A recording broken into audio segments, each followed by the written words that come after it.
Granddaughter was 7 years old when they rushed her into emergency surgery, and her mother was on a yacht off the coast of St. Lucia, drinking champagne with her tennis coach.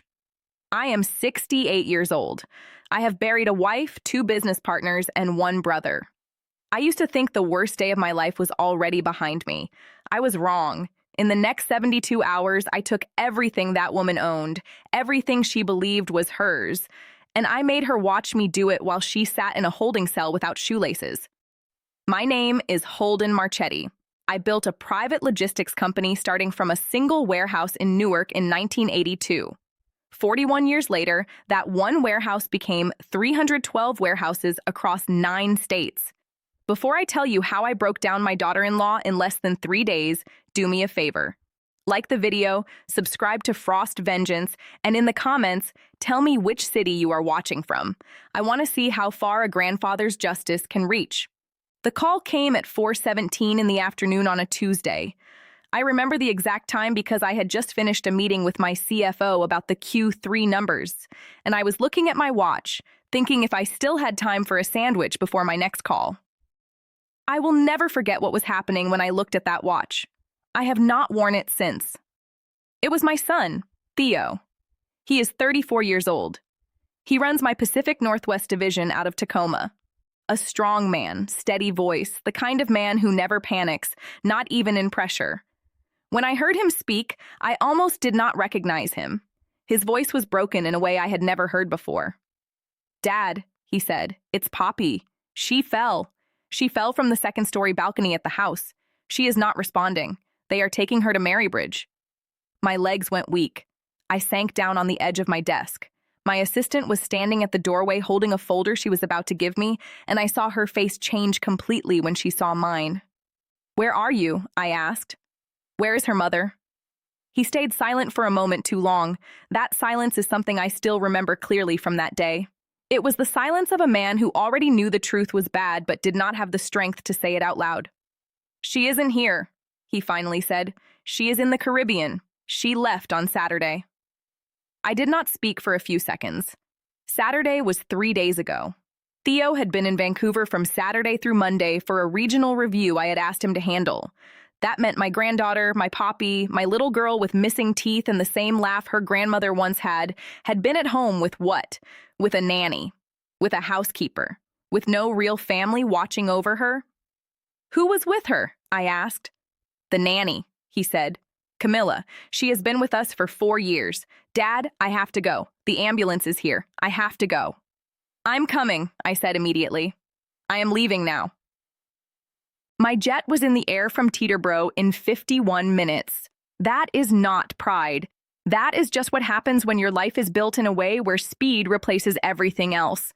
I own a Gulfstream because in the 1990s, I missed too many family moments sitting in airport lounges, and I promised myself I would never miss anything important again. That plane has taken me to 2 graduations, 1 wedding, and 4 funerals. That night, it took me to the worst moment of my life. I called Theo twice while I was in the air. He did not answer. The second time, he sent a text message that said only, "Surgery, 4 hours minimum, don't call." I stared at that message for a long time. My son does not write like that. He never skips punctuation. He never shortens his words. That message told me everything I needed to know. He was sitting in a hospital hallway watching his only child fight for her life, and he could not even form proper sentences anymore. I tried his wife next. I called her 3 times. "Now I need you to understand who she is. Her name is Sloan. Remember that name. Because by the end of this story, I wanted people to say it with anger. She married my son 4.5 years ago in a wedding I fully paid for at a vineyard in Sonoma that cost me $86,000. She wore a Vera Wang dress that I bought. She drank champagne that I paid for. She gave a speech about how she had never felt safer than she did inside the Marchetti family. At the time, I remember thinking that word was strange. Safe. Not loved, not happy, just safe. Like someone stepping into shelter rather than a home. Sloan was Theo's second wife. The first was Emma, Poppy's biological mother. We are taking her to see hummingbirds in Arizona. She does not know about it yet. It is meant to be a surprise for her. If you have watched this far, press the like button.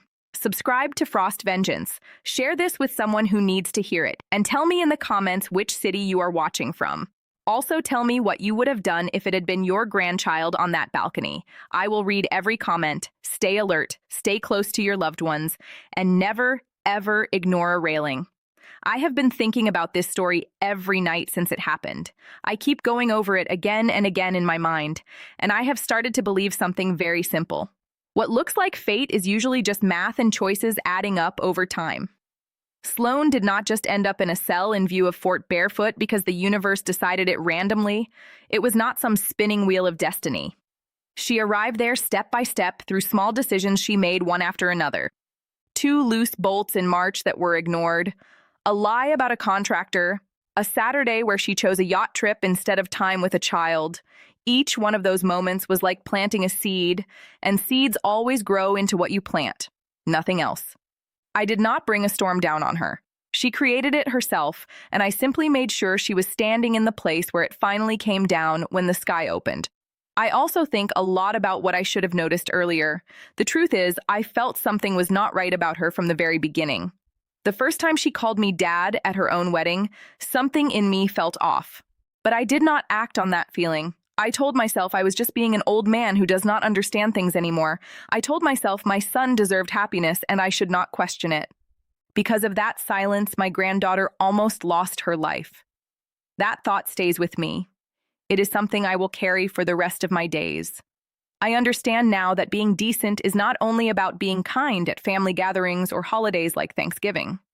Real decency is having the courage to ask hard questions when the answers still matter and can still change something. If I have learned anything in 68 years of living, it is this. A good life stands on 3 strong legs. If even one of them is missing, everything can collapse when you need support the most. The first leg is character.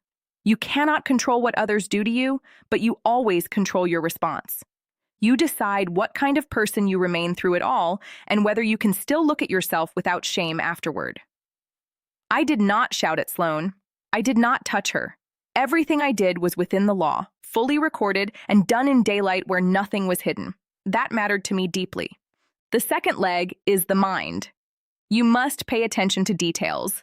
Look closely at the evidence. Look at the receipts. Look at the small signs. And yes, look at the railing. Notice small lies before they grow into something dangerous. People will often tell you that being careful means you are being paranoid or cynical, but that story is often told by people who benefit when you do not look too closely. Watch what people do when they think no one is paying attention. That is the truth of who they are. The third leg is courage or nerve. When the moment comes, and it always comes in life, you cannot freeze. You cannot wait for someone else to fix it. You must act. My granddaughter is alive today because I made 9 phone calls within the first hour, and not one of them was made to ask permission. That moment mattered more than anything. Raise children and grandchildren who know how to act when needed. Be the kind of person in your family who can get a call at 3 o'clock in the morning and already be putting shoes on before the sentence is finished.